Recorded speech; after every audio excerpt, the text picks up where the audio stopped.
Hey guys, it's JF Butler. Welcome back to the channel, and today I'm going to show you my custom British World War II armored car, the Humber Mark II. Now, the Mark II has a 15mm machine gun, or you could also call it a cannon, while the Mark IV has a 37mm anti-tank gun. The Mark II was primarily used early war in North Africa. However, some were also used in Western Europe in 1944 to 45. This is a relatively unknown British armored car, not really talked about a lot, and certainly not built in Lego, at least until now. I really like armored cars. I think they're really important, like for reconnaissance, and you know, people just focus on the tanks, but I just wanted to focus on something that's a little underrepresented right now. So yeah, this is 1/35 scale. I tried my best. If you look at actual pictures of the Humber armored car, it has very complicated angles, like sloping on the side and sloping on the front there. It's just really hard to capture that, and I think I did a decent job of capturing it. But yeah, as you can see, for the build technique, I used these grill slopes, 1x2 grill slopes, and you know, they're grills. They look very like obvious and they look annoying.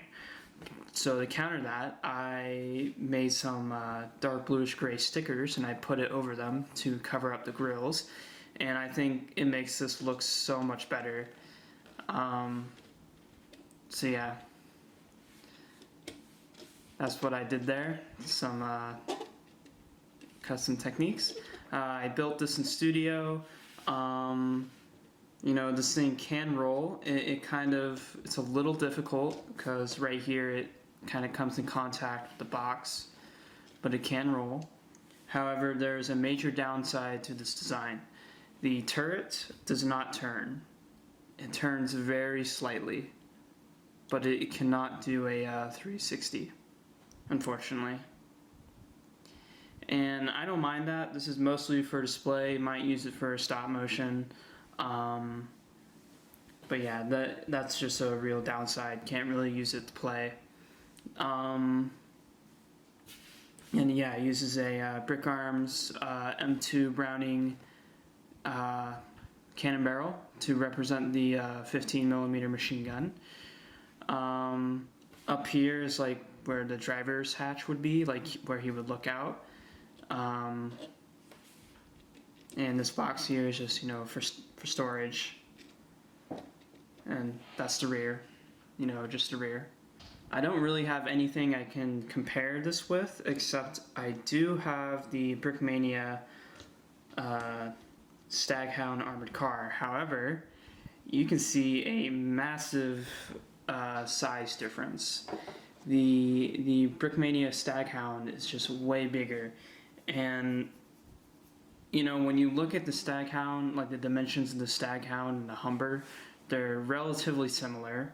I think the Staghound might be wider, like a little wider, but you can see here it's clearly just like crazy difference.